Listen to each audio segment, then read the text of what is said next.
go? Okay, go. Hello everybody, so my name's Imogen, welcome to Museum of Cornish Life. I'm your museum assistant and today we have another section of Museum Makes. So we are in the Marconi Bay today, so we're going to say hi to the chap himself up there. Hello Marconi. So he was brilliant for creating wireless technology and the ability to send communications over really long distances. This is quite handy in an environment at the moment with coronavirus where we have to send our communication over long distances because we can't go see each other. But we all have to stay 2 meters away, so I'm going to show you some non-verbal necessarily ways of communicating. Fun with flags basically is what we're going to do today. So we're going to start off, we've got two activities for you today. We're going to do semaphore flags and we're going to do cup and string telephones. So first activity, I hope you're all ready, is semaphore flags. So these are used to signal letters of the alphabet and numbers. You can spell out words. So we're going to make these. I won't show you the alphabet now. I'll save that for a bit later, but we're going to have a go. So what you need to make these are a piece of paper, ruler, here's one I made earlier, I'm just kidding with you, sharp pencil and 2 sticks or large straws. You can use those if you've got them at home. So what we need to do is you need to take your ruler and your pencil and on your piece of paper, oh, my glamorous assistant Christopher, my brother, is here to help me. So we're allowed to be more than less than 2 meters away, so you can excuse us. So I'm going to draw on my piece of paper a large square. It should fill most of your piece of paper. So like this. So I've used most of mine. And then what you're going to want to do is draw a line from corner to corner. So use your pencil and your ruler, corner to corner, all the way down like that. Fabulous. So as you can see, we've made 2 triangles. Like that one. Well, that way around, actually. So that's one piece of paper. You're going to want to do the same on your other piece. You've just seen me do it, so we won't do that again, actually. Yes, we will. Why not? Why not? We'll treat ourselves. So again, for our other flag, we need to draw a square on our piece of paper. And then we need to draw corner to corner the diagonal line across to make our 2 triangles. Now then, we've now got our flags ready to go. So you want to colour in now your red on the top, yellow on the bottom. Has to be bright colours so that you can see them and a good amount of contrast between the two. Red and yellow tends to be traditional. Have seen red and white, we're going to stick with red and yellow. So rather than make you sit and watch me do colouring, we're going to pretend that I've already coloured beautifully like that. And now what we're going to do is cut out our flags. So this is for when you get your scissors. And what we're going to do is just cut along the edges. Nice and neatly if you can, don't worry. I'm right-handed, so I of course use my right-handed scissors. If you've got left-handed scissors, that's fantastic if you need them for left-handedness. And up we go the other side. So again, pretend that I've coloured these in and that we've got a red and a yellow side. There we go, we've got our flag. So then you do it for your other one. Oh, I'm going to put my paper in my recycling bin down here. Going to cut out the other one.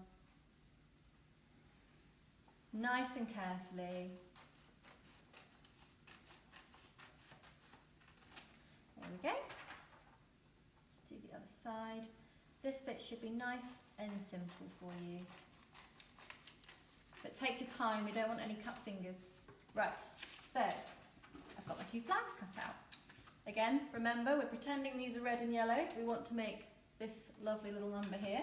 So what I'll do is if you take your large straw or your stick, we're going to need to stick it onto the back of our stick. So what I'm going to do is I'm turning my flag over and I'm putting the stick about sort of a finger's width, if you've got little fingers, maybe slightly more, away from the edge. And then you get some sellotape. And what I found easiest to do is to start off with one on one, just the corner at the bottom there. One more for the top. Try and keep it as straight as you can, like that. And then just fold the edge of the sellotape over the front, so it just gives it a good anchor. So now you've got an anchor point for the top and bottom of your flag. I don't know how vigorously you're going to be waving these, so always best to be absolutely secure. So then I've done a longer piece, my straw, my stick, and stuck it down like that. So I'd say that's your bare minimum for stickiness, because I don't know about you, but I get slightly excited when I'm given flags to wave around.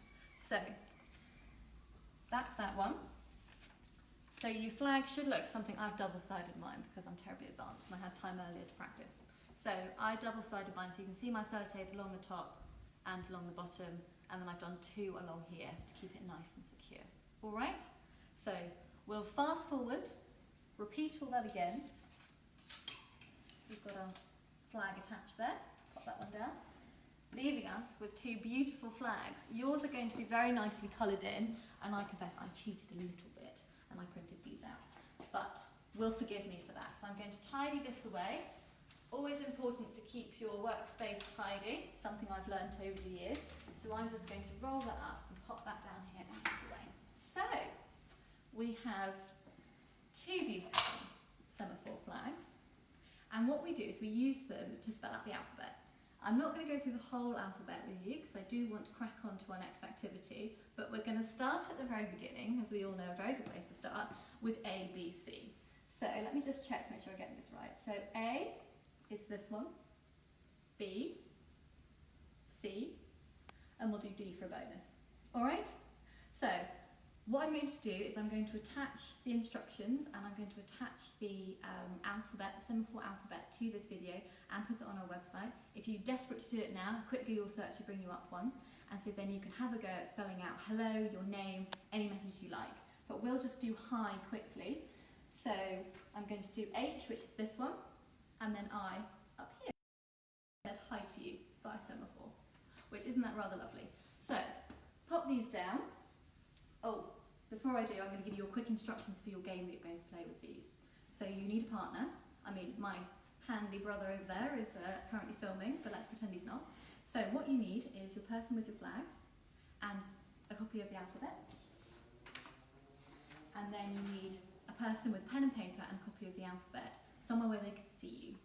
And what you're going to do is you're going to spell out your letters, and they have to write down the message that you're saying. All right? And then swap over.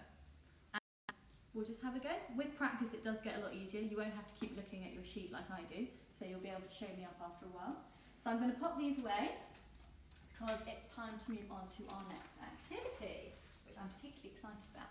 So we're going to make a cup and string telephone. So what you need for this is you need 2 paper or plastic cups. You need some string. You need some scissors and some sellotape and a tape measure, which you can see mine is handily prepared down here.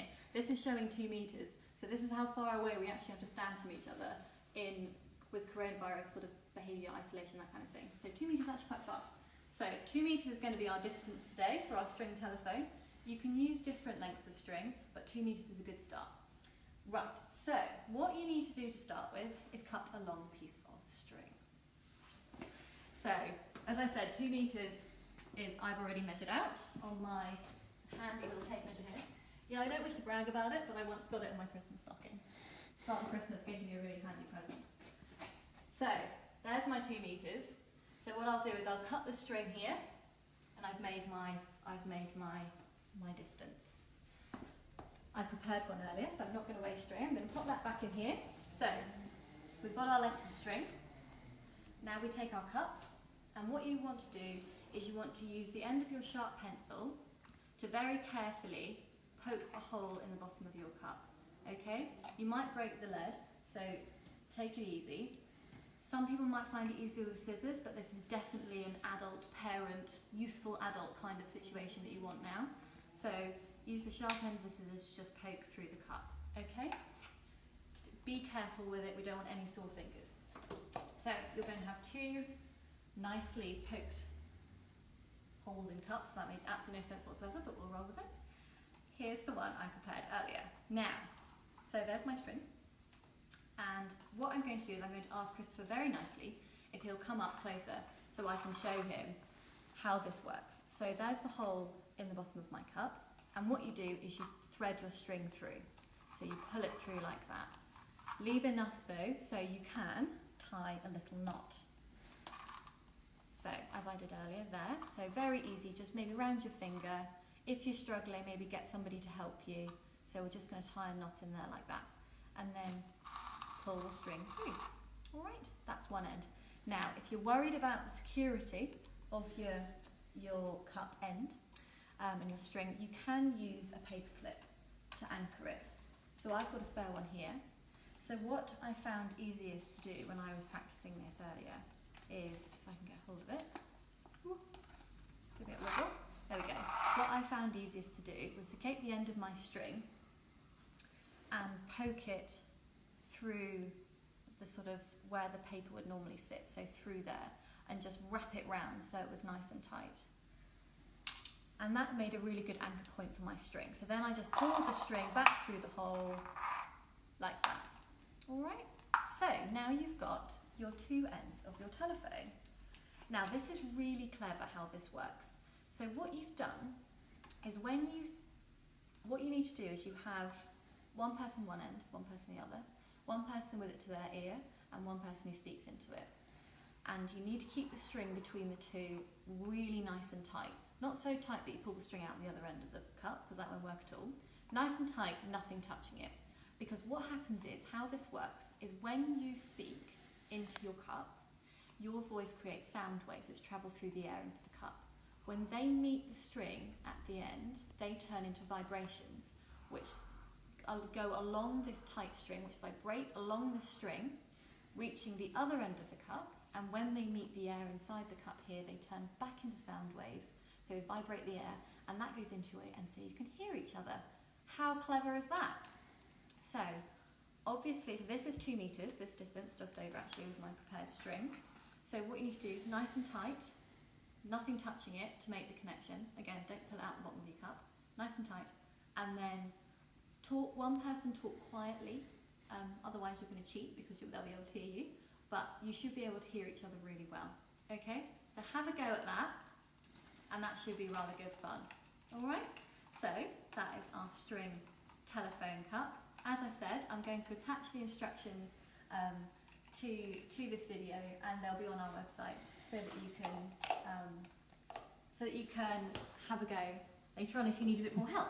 So this is my next activity that's just fallen off, so I'm just going to reattach that a little bit. We have bloopers, that's fine. So those are our 2 main activities. I hope you enjoyed it, but we have 2 bonus games that we're going to do. One of them is very simple, and this is going to require your own imagination. So as we know, stop and go are 2 of the most basic sort of non-verbal communication signs that we've got. So you are going to, in your own time, have a go at making your own stop and go sign. So that can literally be just a piece of paper and draw whatever you like on it. Get creative. The traditional colours for stop and go that we use tend to be green for go and red for stop. So get creative, put an animal. I personally would put a green frog on my green go sign because I'm a fan of frogs, but it's entirely up to you. Get creative. So in your own time at home, make yourself a stop and a go sign. And then, I don't know, if there's any traffic around the house, with your parents, with your siblings, whatever, then you can practice getting up and through the doors and all that kind of thing. Now, for the second bonus game, which I've been so looking forward to, what we're going to do is we're going to play, one person is the aircraft handler and one person is the aircraft. Costumes actively encouraged for this, and I'm just going to one I prepared earlier. So this, I promise, is not a museum object. This is part of our dressing up collection. So it is a historical RAF uniform hat, but it's not part of our collection, so I am allowed to touch it and wear it without gloves. So, are we ready? Team, I'm going to teach you. Oh, Chris was telling me earlier it's not straight, but we'll go with it, a little jaunty angle. So I'm going to be the aircraft handler, and my partner, imaginary, it can be you guys, is going to be the aeroplane. So, these are genuine aircraft handling signals. I'm not making these up, I promise, but I do look a bit ridiculous. So, what do we do when we start an aircraft? We start the engines. So, let me make sure I get this one right. If we're going to start our engines, we do this. Obviously, the aeroplane makes so much noise that you need to be able to see the signal rather than shouting at someone. So we start our engines and we come forward. So this is come towards me. So start your engines and come towards me. Come forward. So obviously we now need our stop, don't we? So this is stop. Emergency stop is this. So always important to have your emergency stop. Now we need to turn right, don't we? So right turn. So we point our hand towards the floor and we do right like that.